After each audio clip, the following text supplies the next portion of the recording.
serving the Republic of the Philippines for more than 75 years. Ito po ang Presidential Broadcast Service. Ang Pilipinas ngayon. Narito na ang pinakamainit na mga balita na nakalap sa bawat sulok ng bansa. Ihahatid sa bawat Pilipino saan man kayo sa mundo. Ang Pilipinas ngayon. Pakinggan ang bawat kaganapan sa bawat lalawigan. Ito ang Pilipinas ngayon.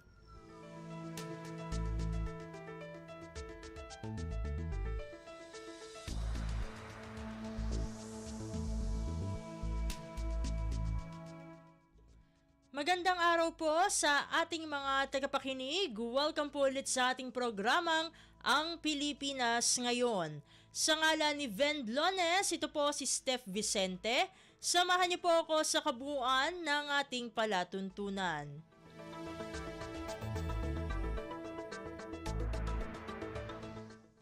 Tulad ng dati, mapakikinggan po ang ulat ng ating mga kapatid na himpilan. Sa probinsya, ang ating mga segmentong balitang negosyo at kalakalan, balitang sports at balitang artista, maging ang ilan sa mga pangunahing balita mula dito sa ating bansa. Yan po sa kabuuan ng ating palatuntunan, ang Pilipinas ngayon. Kumpleto, detalyadong balitaan, di papahuli sa mahahalagang kaganapan. Kamustahin ang inang bayan, ang Pilipinas ngayon.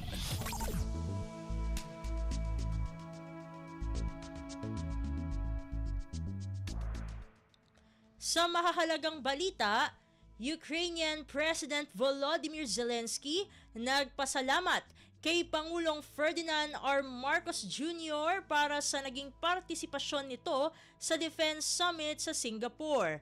Pangulong Marcos binigyang diin na kaisa ang Pilipinas sa pagsusulong ng kapayapaan. Ang detalye ng balita ihahatid sa atin ni Alvin Baltazar. Personal na nagpaabot ng kanyang pasasalamat si Ukraine President Volodymyr Zelensky kay Pangulong Ferdinand R. Marcos Jr. kaugnay ng naging pakikilahok nito sa katatapos lang na Defense Summit sa Singapore.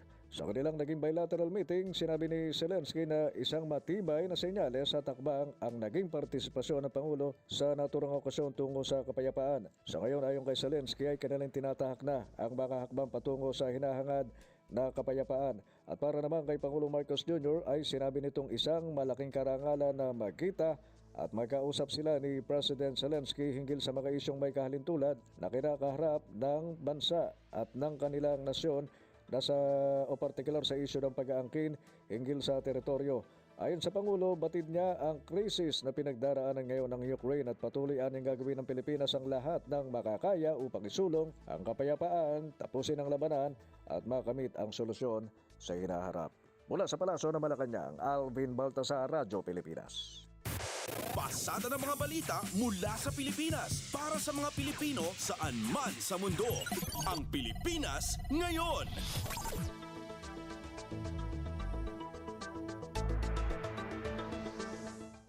Samantala, sakaling isang Pilipino ang mapaslang sa West Philippine Sea o WPS sa gitna ng mga tensyon, tila isa na itong pagsisimula ng gyera. Ayon kay Pangulong Ferdinand R. Marcos Jr., hindi magdadalawang isip ang Pilipinas na umaksyon nang naaayon sakaling isang Pilipino ang masawi dahil sa agresibong aksyon ng China sa WPS tulad ng paggamit ng water cannons. Sinabi ng Pangulo na hindi lamang Pilipinas ang aaksyon kundi maging ang iba pang treaty partners ng bansa sakaling mangyari ang sinasabing insidente. That would certainly increase the level of response. And if by a willful act on a Filipino, not only serviceman, but even a Filipino citizen, if a Filipino citizen is killed by a willful act, that is, I think, very, very close to what we define as an act of war. And therefore, we will respond accordingly. Si Pangulong Ferdinand R. Marcos Jr.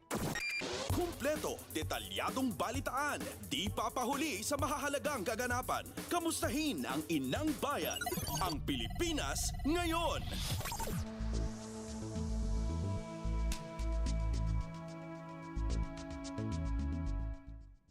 Sa iba pang mga balita, hangad ni Pangulong Ferdinand R. Marcos Jr. na mas palakasin pa ang puwersa ng militar sa Pilipinas sa kanyang termino.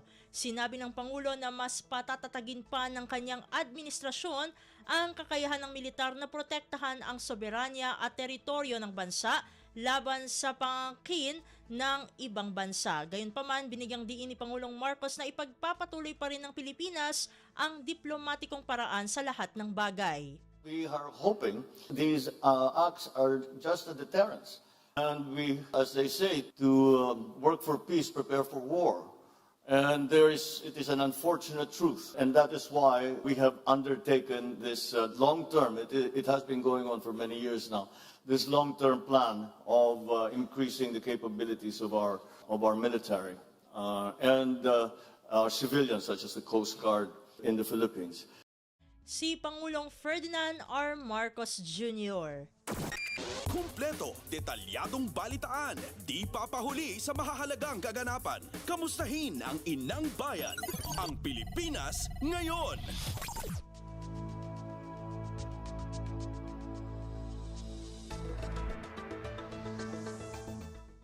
Samantala, maituturing na makasaysayan para sa Pilipinas ang pagbibigay mensahe ni Pangulong Ferdinand R. Marcos Jr. sa 21st International Institute for Strategic Studies o IISS Shangri-La Dialogue. Si Pangulong Marcos ang kauna-unahang pinuno ng bansa na nagbigay ng mensahe sa nangungunang Defense and Security Conference sa Asia-Pacific Region. Sa kanyang talumpati, muling binigyang diin ni Pangulong Marcos na hindi susuko ang Pilipinas kahit katiting na karapatan at jurisdiksyon ng West Philippine Sea o WPS.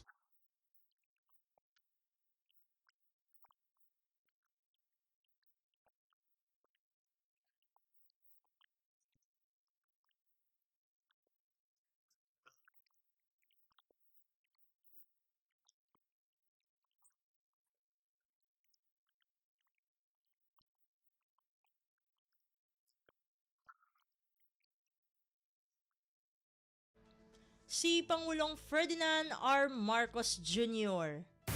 Pasada ng mga balita mula sa Pilipinas para sa mga Pilipino saan man sa mundo. Ang Pilipinas ngayon.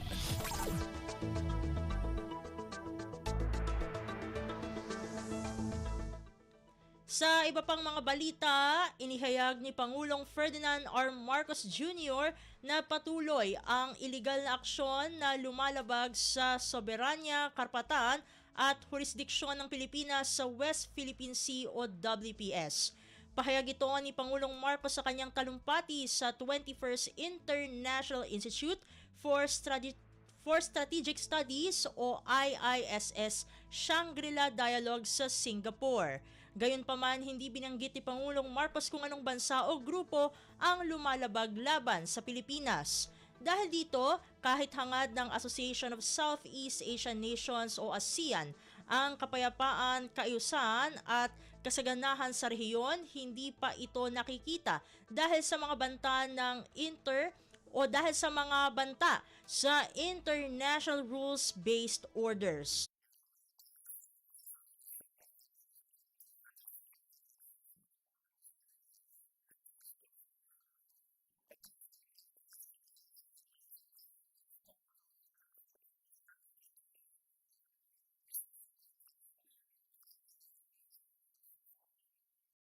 Si Pangulong Ferdinand R. Marcos Jr. Kumpleto, detalyadong balitaan, di papahuli sa mahahalagang kaganapan. Kamustahin ang inang bayan, ang Pilipinas ngayon.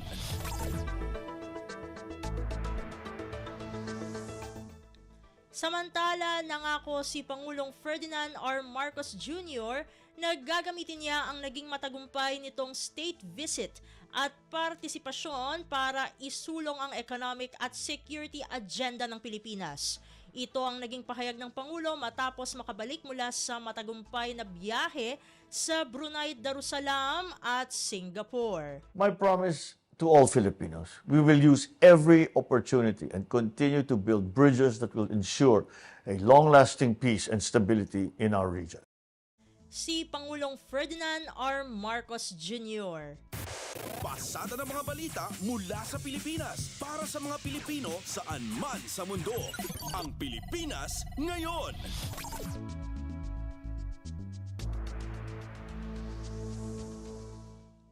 Sa iba pang mga balita, House Speaker Martin Romualdez, positibo na mas maraming bansa ang inaasahang makikisa sa panawagang rules-based order sa West Philippine Sea. Ito ay matapos ang makasaysayang pakikibahagi ni Pangulong Ferdinand R. Marcos Jr. sa 21st International Institute for Strategic Studies o IISS Shangri-La Dialogue.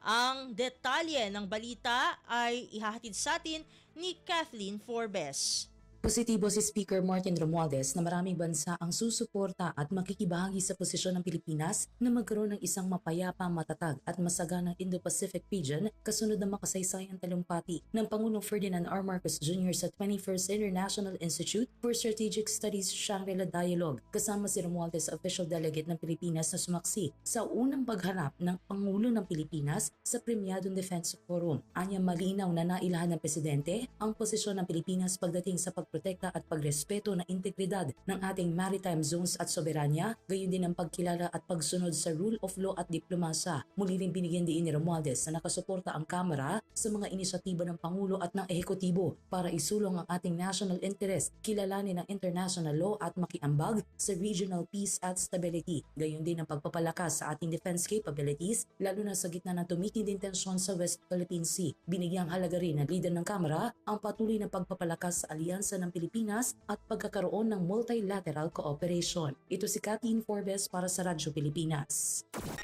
Kumpleto, detalyadong balitaan, di papahuli sa mahahalagang kaganapan. Kamustahin ang inang bayan, ang Pilipinas ngayon.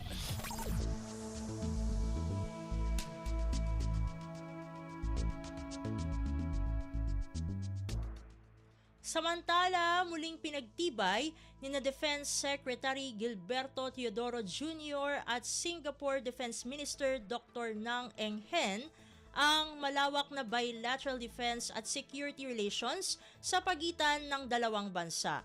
Sa kanilang pagpupulong sa sidelines ng 21st International Institute for Strategic Studies o IISS Shangri-La Dialogue sa Singapore noong Sabado, nagkasundo sina Teodoro at Nang na lalo pang palakasin ang kooperasyon sa mga usaping seguridad sa rehiyon.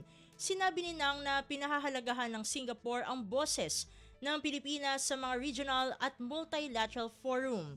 Sinabi naman ni Teodoro na kailangan pang palakasin ang pagtutulungan ng Pilipinas at Singapore sa mga usaping kapwa may interes ang dalawang bansa. Bago ito, nakipagpulong din si Teodoro sa mga defense minister ng Lithuania, Canada at New Zealand. Layo nitong mapalalim pa ang defense at security cooperation ng Pilipinas sa mga nabanggit na bansa. Pasada ng mga balita mula sa Pilipinas para sa mga Pilipino saan man sa mundo. Ang Pilipinas ngayon.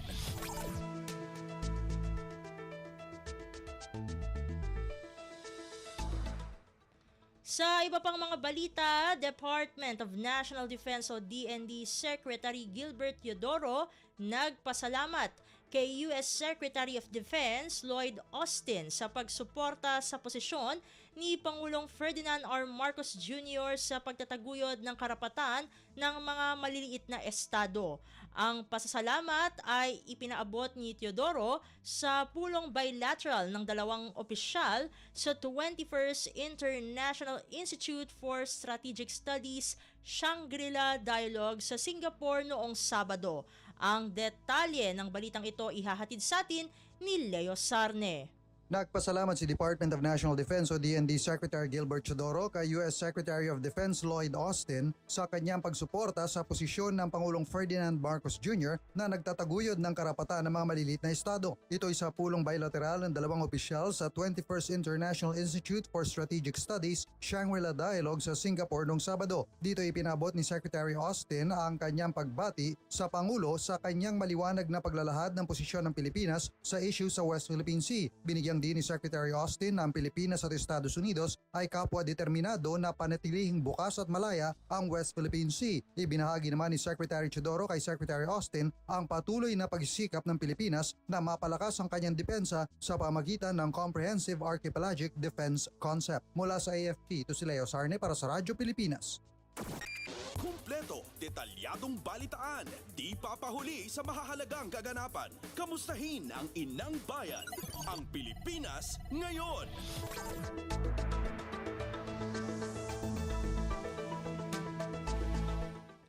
Samantala, tiniyak ng gobyerno ng Pilipinas ang buong suporta sa dalawang Overseas Filipino Workers o OFWs na nasa death row sa Brunei. Personal na binisita ni Migrant Workers Secretary Hans Leo Kakdak ang dalawang OFWs sa Maraburong Prison Facility 1 sa Keriam, Tutong District sa Brunei Darussalam. Ipinaabot ni Secretary Kakdak sa dalawang Pilipinong manggagawa ang mensahe ni Pangulong Ferdinand R. Marcos Jr. na suporta at panalangin para sa mga ito.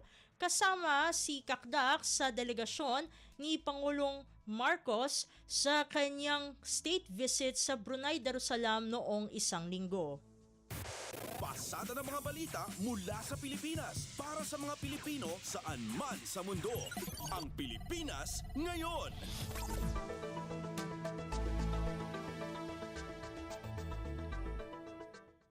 Sa iba pang mga balita, inaasahan na ng Teachers Dignity Coalition o TDC ang paglagda ni Pangulong Ferdinand R. Marcos Jr. sa panukalang 10,000 pisong annual teaching allowance sa public school teachers.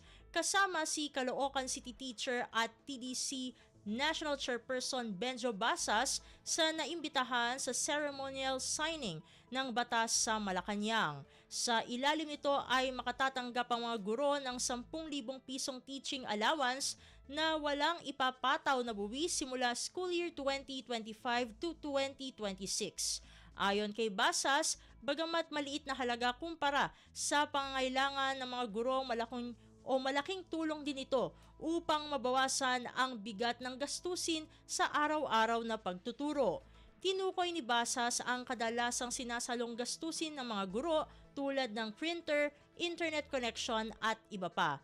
Kaugnay nito, nagpasalamat ang TDC dahil sa batas na ito o dahil ang batas na ito ay produkto ng sama-samang pakikilahok ng mga guro at pakikipagtulungan ng mga mambabatas. Samantala, umaasa si Basas na makausap ng personal si Pangulong Marcos para patuloy na hilingin na maitaas ang sahod ng mga guro.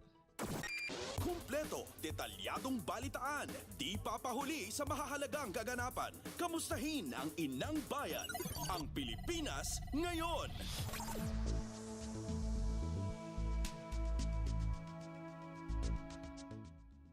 Samantala, Bamban Mayor Alice Guo at pinaghihinala ang ina nito, hinamon na sumailalim sa DNA test.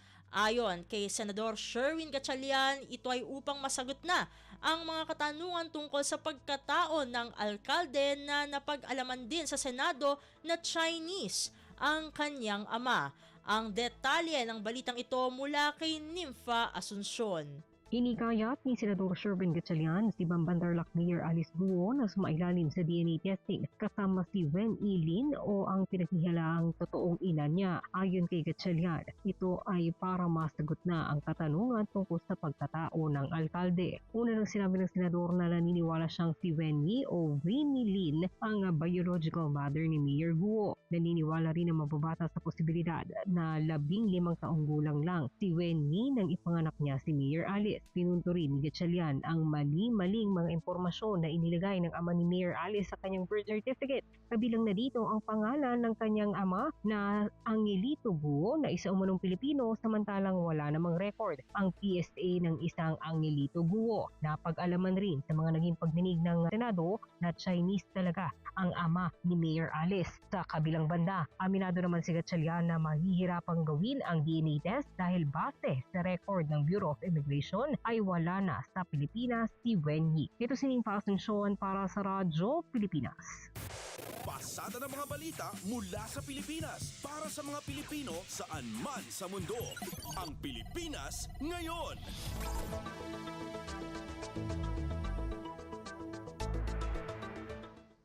Sa iba pang mga balita, Department of Agriculture o DA maghihigpit sa pag-iinspeksyon sa mga imported cattle meat.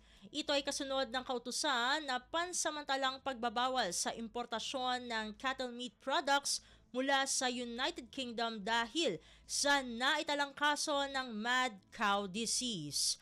Ang detalye ng balitang ito mula kay Mary Ann Bastasa.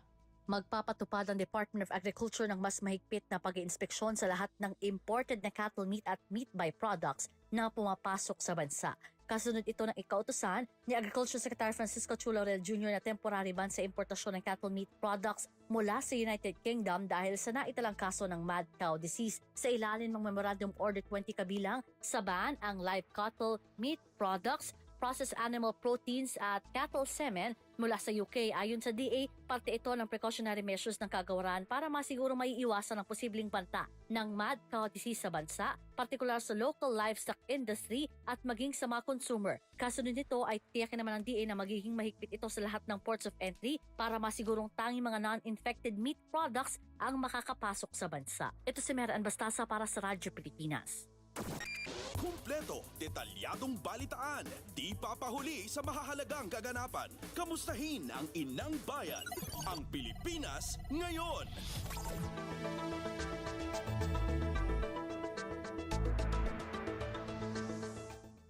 At iyan ang mga maiinit na balita para sa araw na ito. Samantala, ating antabayanan ang mga ulat mula sa ating mga kapatid na himpilan sa probinsya para sa regional news. Balita mula sa lalawigan sa bawat rehiyon ng ating bayan. Dito sa Ang Pilipinas Ngayon.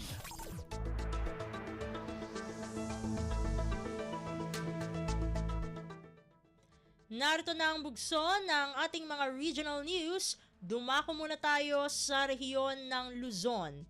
Pagsasemento sa access roads sa 3 barangay ng Kasibu, Nueva Vizcaya, inilunsad ng DSWD Region 2. Narito ang buong balita na ihahatid sa atin ni April Racho mula sa Tugigaraw. Agatad sa nga 15 milyon pesos, apan ang semento kadagiti access roads, ti manamnama ang maipatong palit talo a barangay, iti ili ti Kasibu, Nueva Vizcaya. Opisyal na isuwat iti maudya pa sa Timayo, ti para kaipatong palit ti proyekto, babaan ti programa ang kapit bisig laban sa kahirapan, Comprehensive and Integrated Delivery of Social Services, winukalay SEEDS, kapangyarihan at kaunlaran sa barangay, Community-Driven Development, ti Department of Social Welfare Development, wino DSWD Region 2, iti panangiyusuwat iti proyekto kat na isayang kati municipal orientation nga inatendaran dagiti local government officials nga indauluan ni Mayor Alberto Bumolo Jr. karama dagiti community leaders. Iti nasa nga orientation na isayang katagiti comprehensive sessions mainaig iti gandat ken paganarutan ti proyekto agraman ti project identification, proposal development, community-based procurement, financial management ken technical nga aspekto iti programa akas panangarmas kadagiti community volunteers iti masapol para iti panangimaton ti local development projects. Kasaruno daytoy ket na isayang kat ti site validation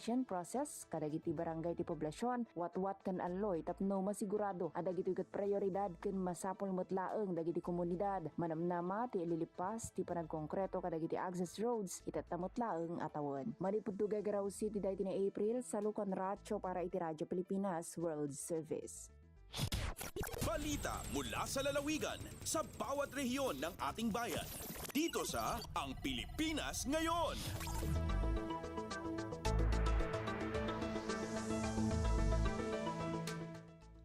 Inyong napakinggan ang ulat ni April Racho mula sa Tugigaraw. Dakuy naman natin ang Baguio City, 30 milyong pisong halaga ng multi-purpose building project pinasinayaan sa Mankayan, Benguet. Ang kabuang ulat ihahatid naman sa atin ni Jong Munar.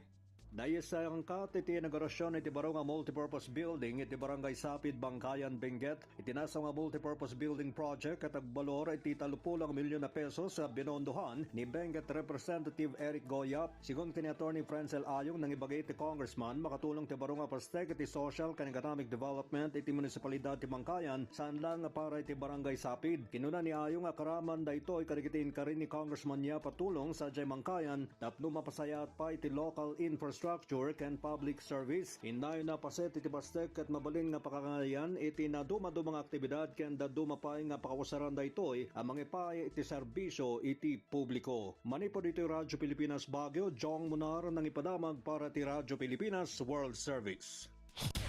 Balita mula sa lalawigan sa bawat rehiyon ng ating bayan. Dito sa Ang Pilipinas Ngayon.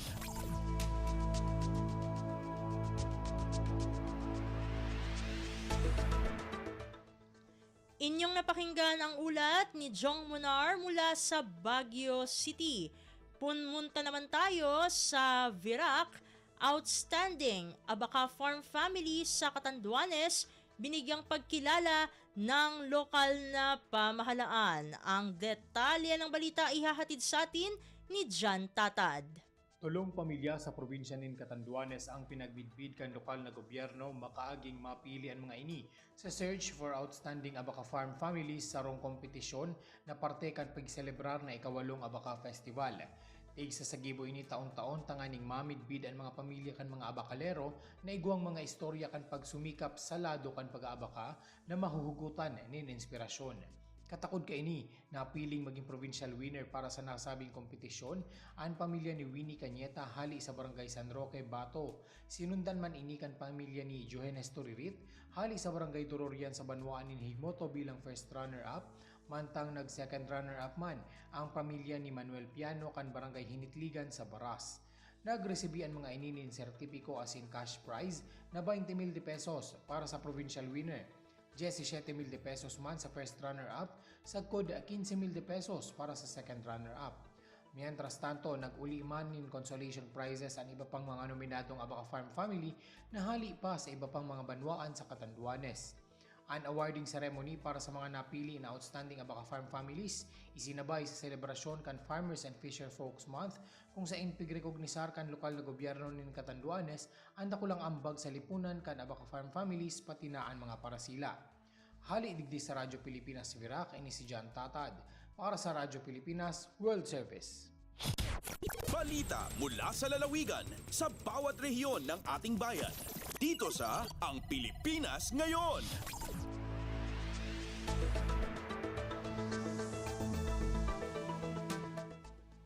Inyong napakinggan ang ulat ni Jan Tatad mula sa Virac.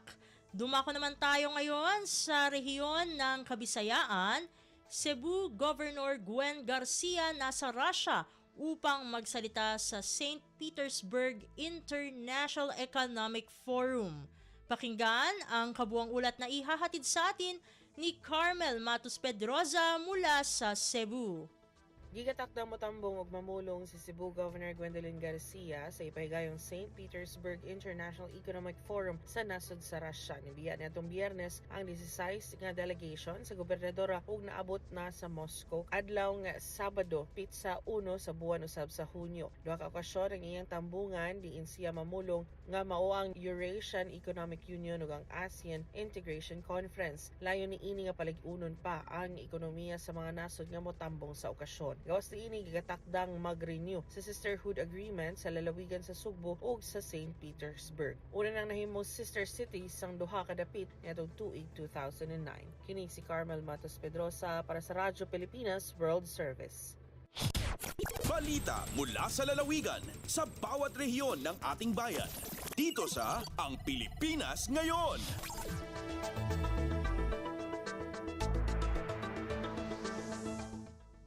Inyong napakinggan ang ulat ni Carmel Matos Pedroza mula sa Cebu. Puntahan naman natin ang Iloilo. 15.4 million pesos na community project itinurn over ng DSWD Kalahi CIDSS sa lokal na pamahalaan ng Nueva Valencia, Guimaras. Narito si Marian Grace Eranieta para sa detalye ng balita.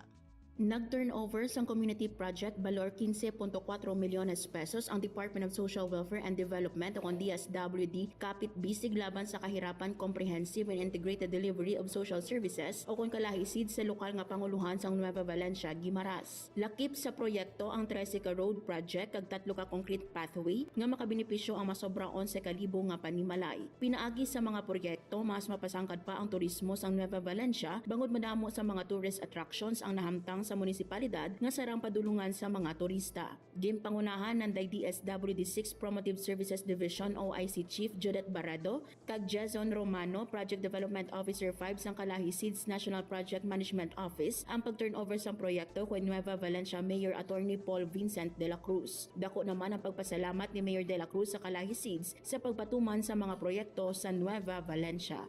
Naggikan sa Iloilo, Marian Grace Eranieta para sa Radyo Pilipinas World Service. Balita mula sa lalawigan sa bawat rehiyon ng ating bayan. Dito sa Ang Pilipinas Ngayon.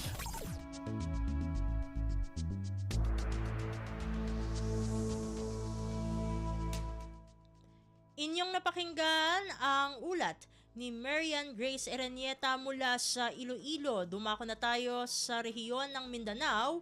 Bagong Minda Secretary Leo Magno nilinaw na mas mapaaga ang pagtapos ng Davao River Bridge Project taliwas sa iniulat na maantala ito.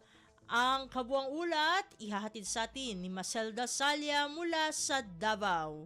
Giklaro sa bagong milingkod nga chairman o Secretary sa Mindanao Development Authority Leo Magno nga gilaumang mahuman ang 1.34 kilometers Davao River Bridge Project nga masayo sa orihinal nga target date niini ang November 2025. Kini pagpaklaro sa opisyal human sa migawas nga report din matud pa sa usa ka opisyal sa Department of Public Works and Highways kun DPWH 11 nga madalatar ang pagtapos sa mga proyekto sa 2026. Ang Davao River Bridge Project adunay target construction period nga 18 months. Di nagsugod kini sa ikaduhang quarter ning tuiga din ana sa 20% nga natapos kini. Gisiguro usab ni Magno nga magpadayon ang construction sa maong tulay nga walay interruption din gipondohan kini pinaagi sa grant gikan sa China Exim Bank. Gikan dinhi sa Radyo Pilipinas Davao, Marcel Mamonda Salya para sa Radyo Pilipinas World Service.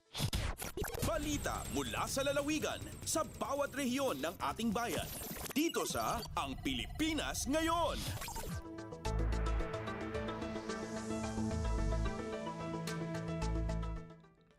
At inyong napakinggan ang ulat ni Maselda Salya mula sa Davao. Dito na nagtatapos ang ating regional news. Narito naman ang ating segmentong Balitang Negosyo at Kalakalan na susundan ng segmentong Balitang Sports. Parehas na ihahatid sa atin ng ating kasamang si Leo Magpayo. Lagay ng ekonomiya, kalakalan, negosyo at iba pa. Atin ang alamin dito sa Ang Pilipinas Ngayon. Magandang araw. Narito na po ang Balitang Business.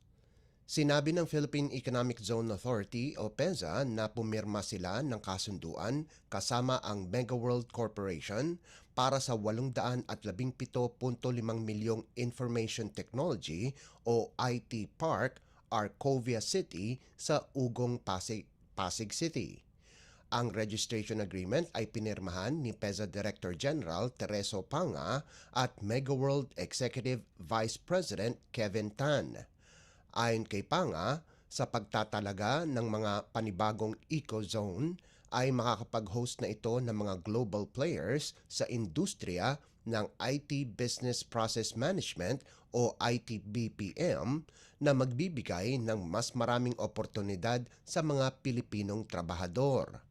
Ang project registration ng Megaworld kasama ang PEZA ay kasunod ng pagpirma ng Proclamation No. 512 noong Abril na nagtatalaga sa mga lupa sa Ugong Pasig City bilang IT Park. Ayon sa PEZA, ang administrasyon ni Pangulong Ferdinand R. Marcos Jr. ay nagtalaga ng 13 eco-zones na may investment na umaabot sa 4.86 na bilyong piso. Umaasa naman ang PEZA o ang PEZA chief na dumami ang mga nagnenegosyo sa sektor ng real estate development ang sumunod sa pangunguna ng MegaWorld na magtayo o palawigin ang kanilang negosyo sa EcoZone program ng gobyerno. Lagay ng ekonomiya, kalakalan, negosyo at iba pa. Atin ang alamin dito sa Ang Pilipinas Ngayon. Sinabi ng Department of Trade and Industry o DTI na ang DALI everyday grocery ay sumusunod sa Suggested Retail Price o SRP at Price Tag Law kasunod ng kanilang inspeksyon. Sa larangan ng presyo ng produkto, binigyan diin ng DTI na lahat ng 82 branch ng DALI ay binantayan ng ahensya at nakita na sumusunod sila sa SRP at Price Tag Law nung ininspeksyon nila ito mula Enero hanggang Abril ng taong kasalukuyan. Inilabas ng DTI ang pahayag para bulaanan ang mga reklamo ng consumer rights group na Malayang Consumer na pinangungunahan ni spokesperson Attorney Simon Antonio Salinas noong Mayo 20 na umano'y potensyal na panlilinlang o hindi patas na negosyo sa mga DALI store. Sinabi ng DTI na pagpapatuloy nila ang pagbabantay sa mga aktibidad ng DALI pagkatapos makatanggap ng reklamo mula sa consumer rights group ukol naman sa sanidad at depektibong timbangan sa kanilang mga store. Binigyan diin ng DTI na palagi nilang iniimbestigahan ang reklamo bilang parte ng kanilang mandato na protektahan ang mga consumer bilang pagsunod sa Republic Act o RA No. 7581 o ang Price Act. Dagdag ng ahensya, naipasa na nila ang reklamo sa Department of the Interior and Local Government o DILG para magsagawa sila ng sarili nilang inspeksyon kung tumatalima ang mga store sa sanitary regulations at issue sa depektibong timbangan. Lagay ng ekonomiya, kalakalan, negosyo at iba pa. Atin ang alamin dito sa Ang Pilipinas Ngayon. Inulat ng lottery firm na Pacific Online Systems Corporation na nakatanggap sila ng abiso mula sa Philippine Charity Sweepstakes Office o PCSO na sila ang kaisa-isang bidder para sa 5-year lease ng e-Lotto platform. Sinabi ng korporasyon na nakasaad sa abiso na dineklara ng PCSO Special Bids and Awards Committee o PCSO SBAC na ang bid ng Pacific Online ay ang single calculated bid for the procurement of 5 years lease for web-based application betting platform o e-Lotto. Ayon sa Pacific Online, ang bid na ibinigay ng korporasyon ay dadaan sa post-qualification review ng PCSO SBAC. Kung walaan niyang issue ay inaasahan na ibibigay ng PCSO SBAC ang Notice of Award.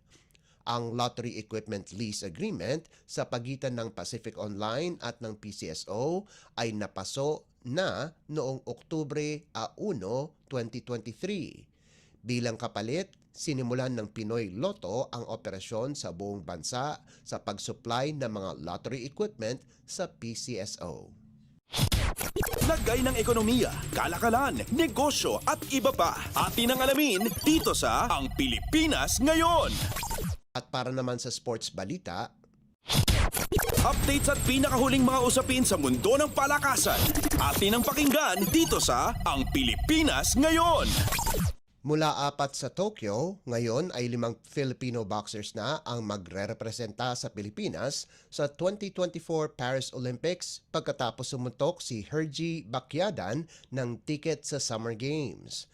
Nanalo si Bacyadan laban kay Marielis Iriza ng Venezuela sa pamamagitan ng unanimous decision sa kanilang quarterfinals match sa Women's 75 kg division sa second Olympic Boxing Qualification Tournament na ginanap sa Bangkok, Thailand. Naging pang-15 Pilipino at ika-5 boksingero si Bacquiadan mula sa Pilipinas ang nakapagkwalipika na sa Summer Games at sasamahan ang kapwa boksingero na sina Nesty Petesio, Yumir Marshall, Ira Villegas at Carlo Paalam. Unang dinispatcha ni Bacquiadan sa round of 32 si Dunya Martinez ng Spain sa pamamagitan ng unanimous decision bago ang split decision na panalo laban kay Veronica Nakota ng Hungary sa round of 16 para makapasok sa top 8. Mula noon, kinailangan na lamang niya ng isang panalo para makapasok sa Olympics dahil 4 na tiket ang ibibigay mula sa kanyang dibisyon. Updates at pinakahuling mga usapin sa mundo ng palakasan. Atin ang pakinggan dito sa Ang Pilipinas Ngayon.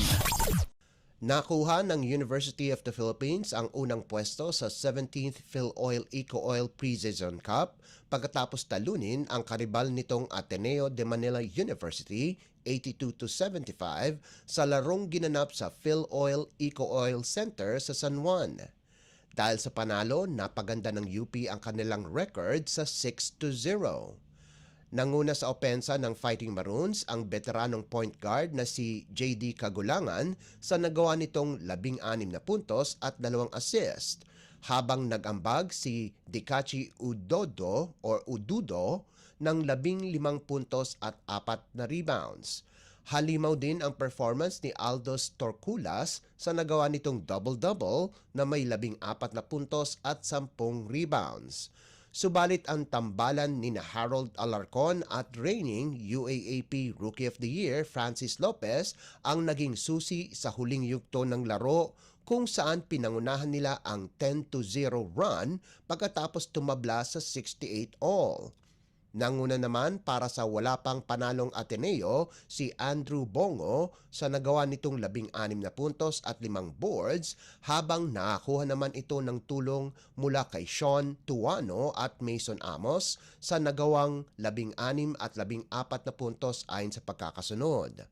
Wala na sa kontensyon ang Blue Eagles para sa quarterfinals pagkatapos magrehistro ng 0-5 kartada. Updates at pinakahuling mga usapin sa mundo ng palakasan. Atin ang pakinggan dito sa Ang Pilipinas Ngayon. Dinomina ng Far Eastern University Diliman ang Arellano University 25-20 at 25-20 para kunin ang top spot sa Pool B ng 2024 Shakey's Girls Volleyball Invitational League o GVIL na ginanap sa Adamson University Gym. Nanguna si Rain Alonso para sa Lady Baby Tamaraos sa nagawa nitong 8 puntos, habang nagdagdag si Lovely Lopez ng 7 puntos para palapitin ang FEU na makakuha ng quarterfinals seat. Pinangunahan naman ni Samantha Maranan ang Lady Braves sa nagawa nitong 9 na puntos, habang kapwa nakascore sina Crystal Pueblas at Catherine Chu ng 6 na puntos bawat isa para sa 1-1 record ng Arellano. Samantala, kinuha ng Bethel Academy ang kanilang ikalawang sunod-sunod na panalo pagkatapos pataubin ang Chiang Kai-shek College 25-16 at 25-22 sa Pool A. Napaganda ng Bethelites ang kanilang baraha sa 2-1 para tumabla sa De La Salle Lipa sa likuran ng 16 na puntos na ginawa ni middle blocker Shane Reterta. Nagdagdag naman sina April Rose 30 at Triia Porto ng 7 at 5 puntos ayon sa pagkakasunod.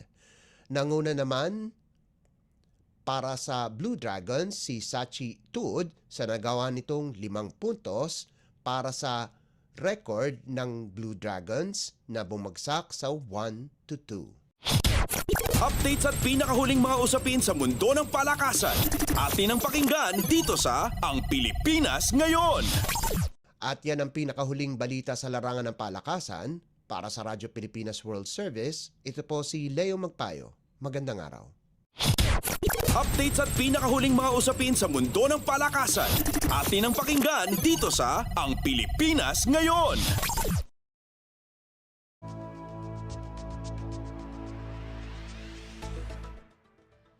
Maraming salamat Leo para sa ating mga segmentong Balitang Negosyo at Kalakalan at Balitang Sports. Para naman sa ating mga kachismis, narito na ang ating segmentong Balitang Artista na ihahatid sa atin ng nag-iisang si Mama JT. Ang latest, ang hottest sa showbiz and entertainment. Heto na sa Ang Pilipinas Ngayon.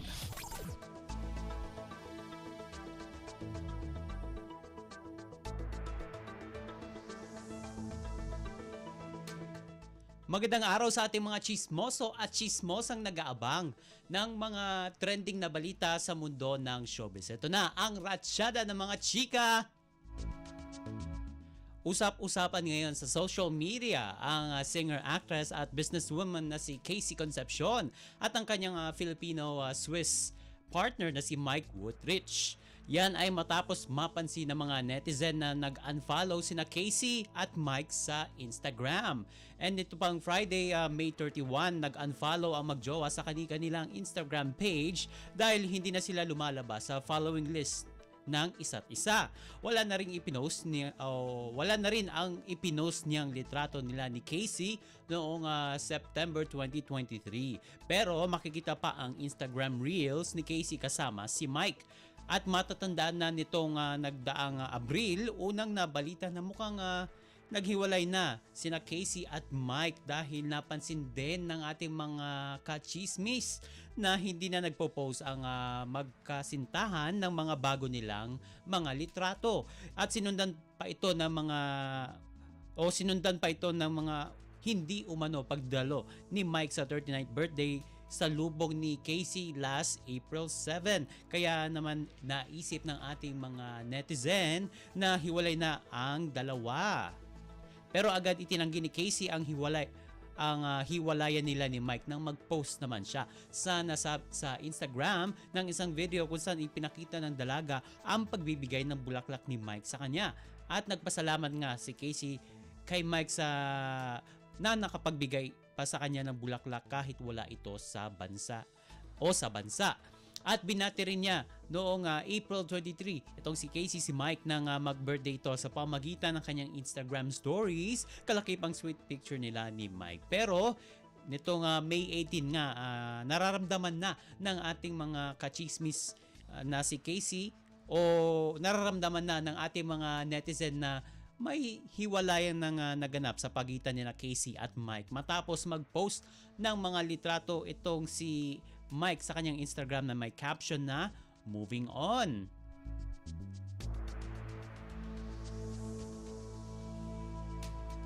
Samantala sa iba pa nating chika for today, we deserve divorce. Yan ang opinyon ng aktres na si Maxine Magalona sa kanyang Instagram post hinggil sa usaping diborsyo.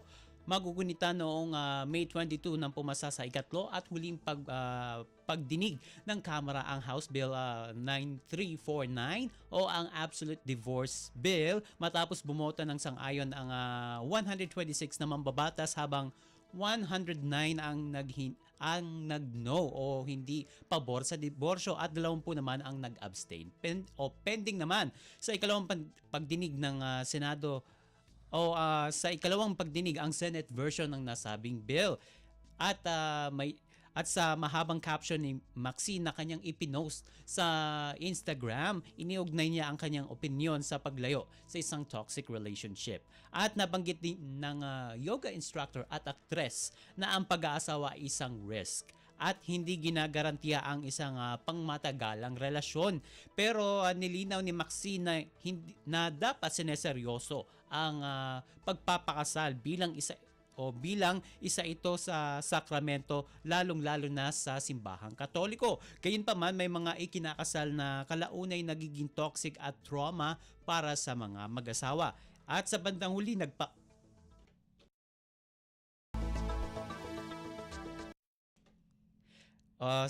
nagpaabot ng suporta at empatiya ang aktres sa mga Pilipinong nakulong sa hindi masayang pagsasama.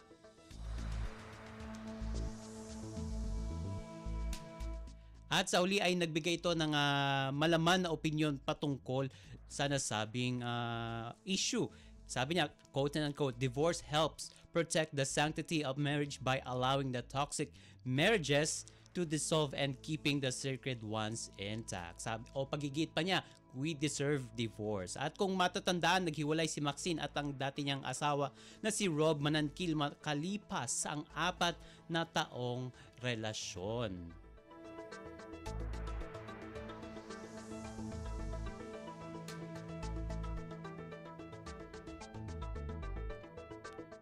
At sa uli natin, chika, for today, 2 taon mula nang kunan ang romantic drama na Chances Are You and I, hindi pa nagkakausap ang on-screen partners na sina Kira Ballinger at Kelvin Miranda. At ibinunyag ni Kira sa isang panayam na hindi sila nagkausap dahil itinoon muna nila ang atensyon sa paghilom makalipas ang naging kontrobersya sa pagitan nilang dalawa. At matatandang inakusahan ni Rosel Vicianco, ang isang content creator, si Kira, na siyang naging third party sa paghiwalay nila ni Kelvin na itinanggi na noon ng kapamilya actor. Samantala noong November 2021 na mag-umpisang magkatrabaho ang tandem at noong Pebrero ng taong 2022 naman nang magtungo sila sa South Korea para ituloy ang taping ng pelikula. Tungkol naman sa relasyon ni Kira at Kelvin, sabi ng dalaga, quote and unquote, we're okay. As colleagues, we both show up for work. I can say that we're both professional when it comes to handling our jobs.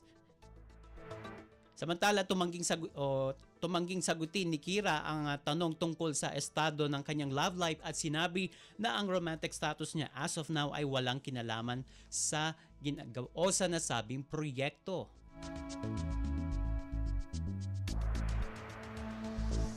And OMG, wala na tayong oras para sa ating balitang artista. Maraming salamat mga kachismis sa pakikinig sa aking mga chika for today. Ako po si Mama JT para sa Radyo Pilipinas World Service. Ang latest, ang hottest sa showbiz and entertainment. Heto na sa Ang Pilipinas Ngayon.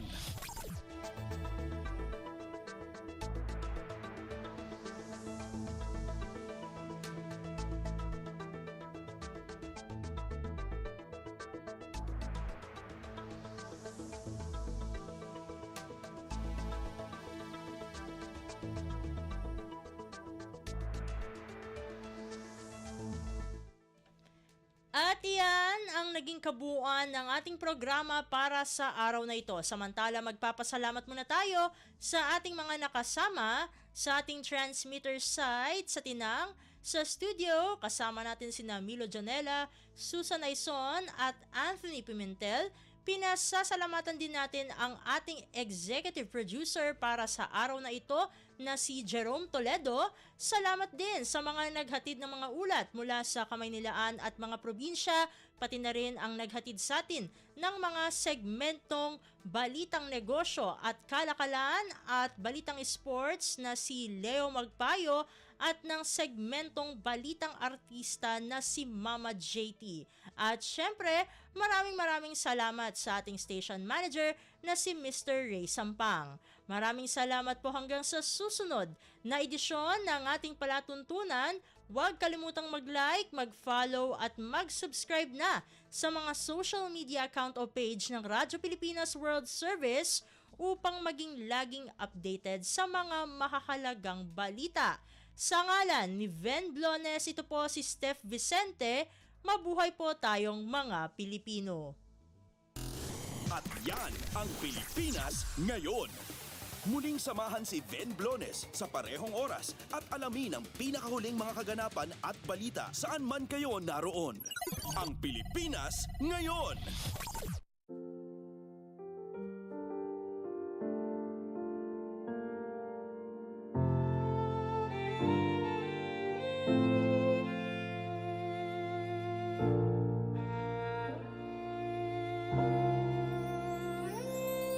Ang tanging may pamamaan ako'y edukasyong Pilipino. Tinuturong galing at talino para maabot ang pangarap mo. Ang tanging handog ko sa'yo'y edukasyong Pilipino. Diskarteng mula sa puso, mamamangha ang mundo. Matatag na